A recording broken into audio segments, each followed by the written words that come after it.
Welcome back to Crystal Clear. I'm Ultra Fox, and In Dreams was an episode that caught me off guard in the best way possible. Both of the new episodes did, to be honest, simply because, in ways, it felt like a return to Season 2 of the original series. Steven trying to live a normal life, yet his mental health and jump half gets in the way, using his powers to his advantage but learns a lesson as a result, or feeling isolated because of his identity. So as always, let's break down these episodes for all the details, Easter eggs, and references you may have missed, starting in this video with the episode In Dreams. And as expected, we're going to break down all of Steven's weird dreams. Of course, spoiler warning, if you are not caught up with Steven Universe's future, go catch up and then come back. With all that said, let's dive in. Steven finds himself in a dream where his loved ones are in a party that he can't attend. As said before, Steven remarking that he can finally party now that the universe is saved really puts things into perspective. The pressure of having to save everyone was always bothering him throughout the original series, so he should finally be in a position where he can relax and unwind. Should be, at least. One side of the party features Lars and the off-colors, those who Steven feels have already left him behind,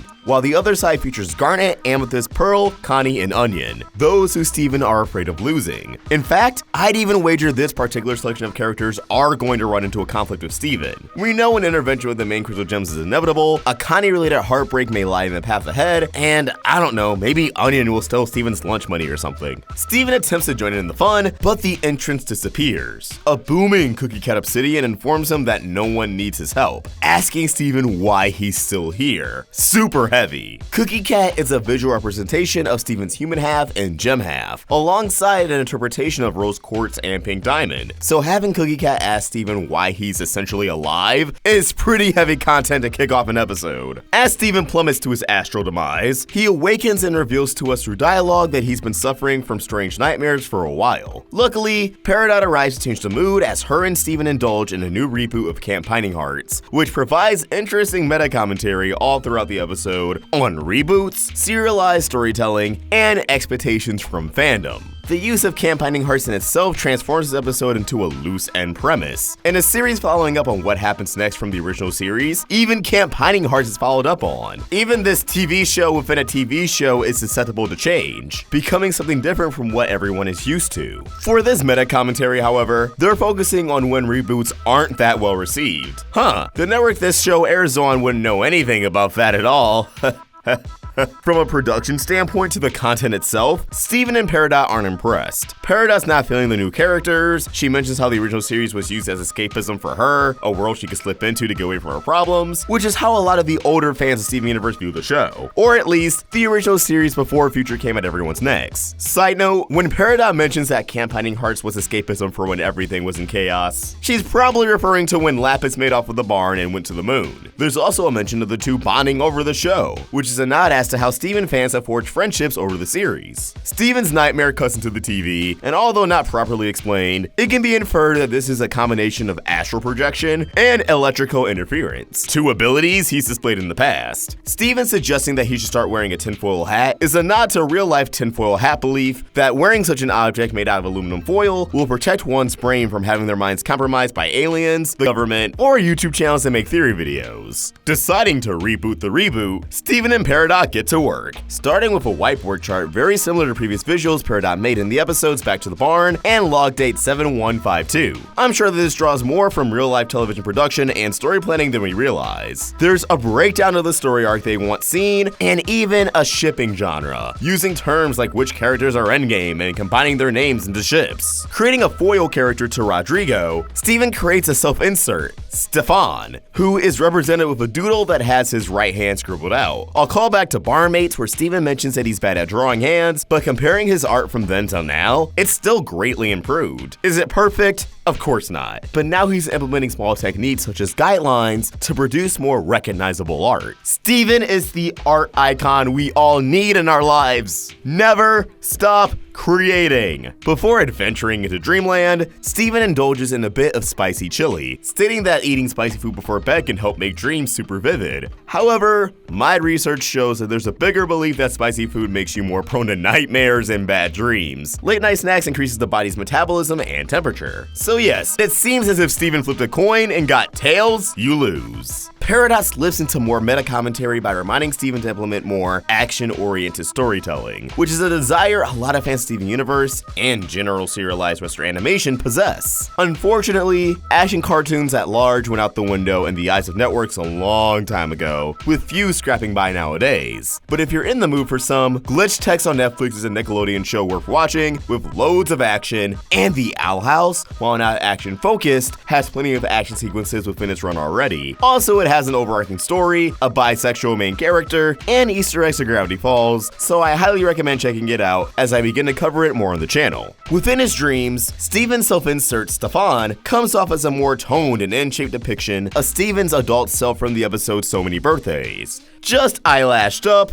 and tanned to fit the world of Campaigning Hearts. Rodrigo is voiced by Johnny Hawks, who also voiced the Nightmare Cookie Cat. We recently made a video on Johnny Hawks' role, and he alluded that he would either be the doctor or someone related to Steven's dream on the boat. Turns out it was the latter. I'll take the L. I was rooting for a doctor. Or who knows, maybe both. Stranger things have happened. Now time to break down and overanalyze Steven's dream to the best of my ability. Oh man, does it get trippy as it quickly goes off the rails from Steven and Paradox's intended vision. Blue Diamond jumps from the stream embodied as a dolphin, followed by a giant pineapple turning around to reveal Yellow Diamond's face next to the gigantic heels of White Diamond. Rodrigo calls out to Stefan, only for Steven to return to his normal body, glowing pink as he is quickly overwhelmed, yelling, "Not again!" At its core, I believe this dream is alerting Steven of his trauma with the diamonds and the events of Change Your Mind. This idea also goes off the snippet of the hospital scene, assumably from the episode Growing Pains, where clips from the original series rush through Steven's mind. However, my interest really peaked when I began to look into what seeing a dolphin and pineapple in your dreams actually means. To see a dolphin represents your ability to explore and navigate through your emotions. It symbolizes spiritual guidance and emotional trust. Since dolphins are generally conceived as playful and happy animals, seeing them appearing in your dreams often suggests enjoyment, positive feelings, and circumstances. Dreaming that a dolphin is jumping or flying out of the water suggests that you need to openly express your carefree and childish nature. Perhaps you have been under the water for too long. Now comes the time to live a little and enjoy yourself.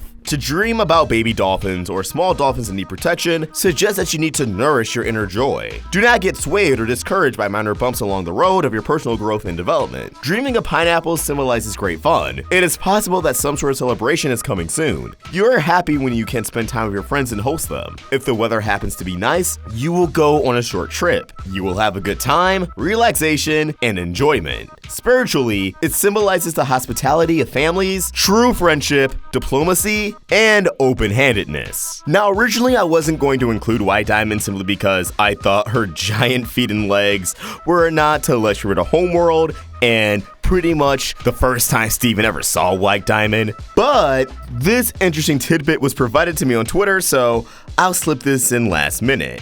Feet dreams are associated with our moral standing. Feet and dreams indicate how you feel in life, our thoughts, and actions, and our inner workings. So the words moral standing just really stuck out, as you can easily imagine how greatly it correlates with the diamonds, including the public reception with the ending of Change Your Mind. Something I always suspected the Crewniverse was going to follow up on the morality of the diamonds and Steven trying to get through to them and helping them. And this entire dream just feels like it's supporting that evidence, but that's to me at least. Of course, I'm going to be biased and partial to anything that feeds into my own ideas. Alright, so these are all very positive definitions, and I believe that's the point. Assuming the Crewniverse actually put some research and didn't just decide, yeah, yellow pineapple? Shit's hilarious! Although that would also suffice. But now that Steven has made peace with the diamonds, he should be happy that they're on good terms with him now, right? They want to spend time with him and change for the better. Even if that change is prompted by the motivation of, we need Steven to like us. We need Steven to like us. The reality is, things can't be normal with the diamonds,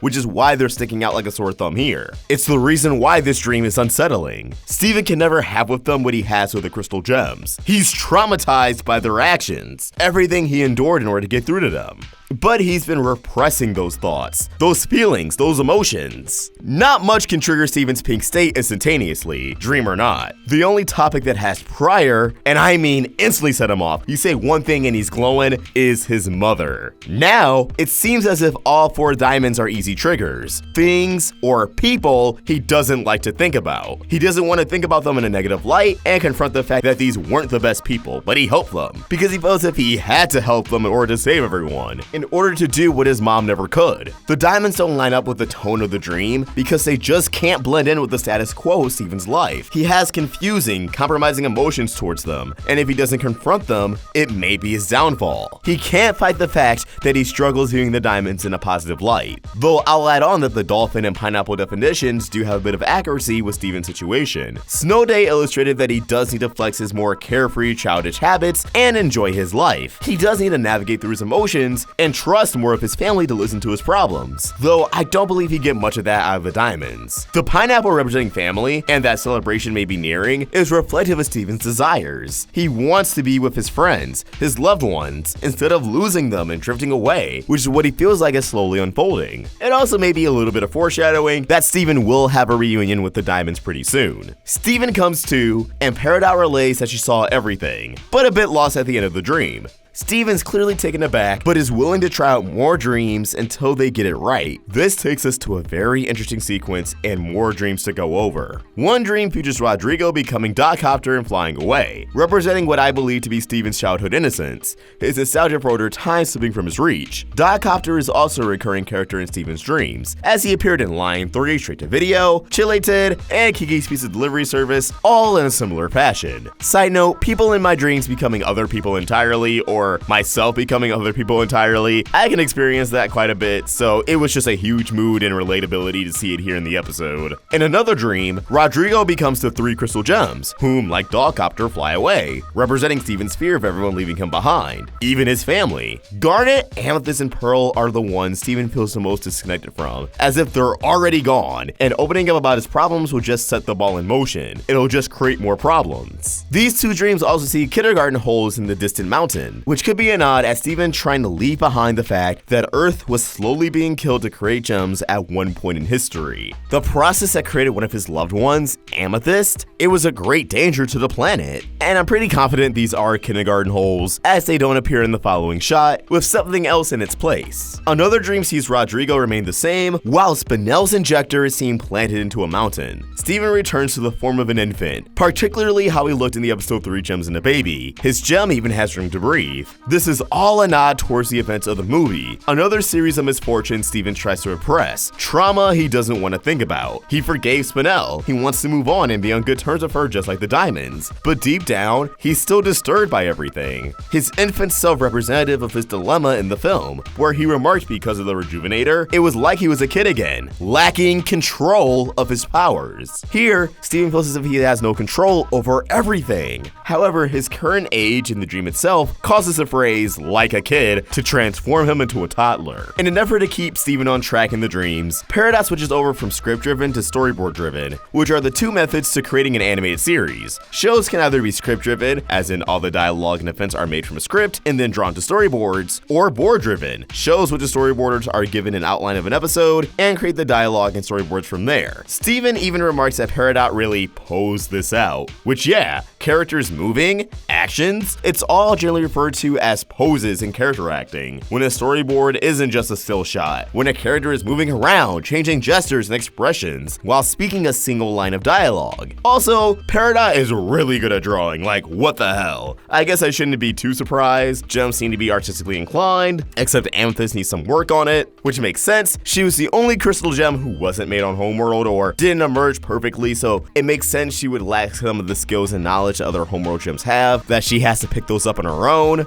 But still, Steven is put off by the idea of Stefan kissing Jasmine, Peridot remarking, "They're not real people, Steven," which, ooh, every fan of the show just felt attacked right now. Peridot decides that she probably needs to get back to Little Homeworld, which pushes Steven to go for the kiss, not wanting to feel as if he's going to lose Peridot because he doesn't want to give in to her fanfiction. However, once he follows through, his kiss with Jasmine is interrupted as the character transforms into Connie, who was seen with her hair down without clips for the very first time since the time skip. Connie then grows to gigantic proportions as she takes the form of Obsidian, not just any Obsidian, but Steven's variation of the fusion. Connie Obsidian then proceeds to crush Steven. Wow! Wow! Wow! Wow!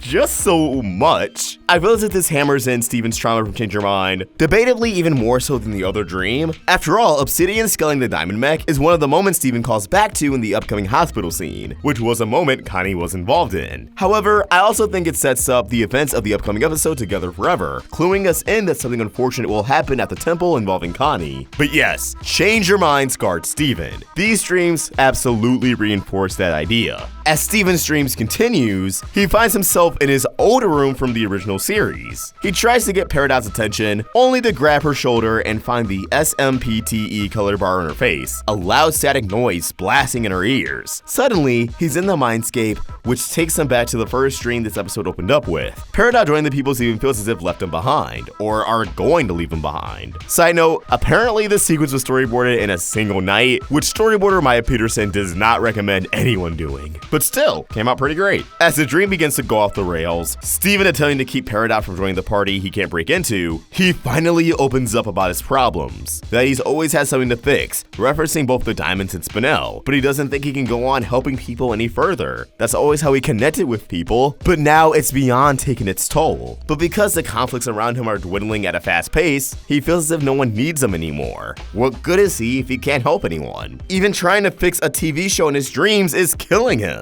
Steven remarks that he's tired, which hit very close to home for me. This entire episode did. And although the dream ends on a sour note, Peridot in the real world reveals she heard everything. Steven, indirectly, finally opened up to someone about his problems and even got the reassurance he needed, but didn't want to seek out in fear of life beating down on him again. Sharing an emotional moment, Peridot takes off her visor for the first time. She has dark green eyes, people! This especially was a beautiful moment all around. And the episode ends on a note of Campaigning Hearts being a very weird and gritty reboot, likely taking jabs at Riverdale, but even though it's bad TV, it's TV Steven still loves, because he gets to spend his time watching it with someone he cares about, and that again was a huge factor of this episode's relatability. I bond with people through watching TV shows. So many of my closest friends, even my family, I like to communicate and bond with them by showing them the shows that I like to watch.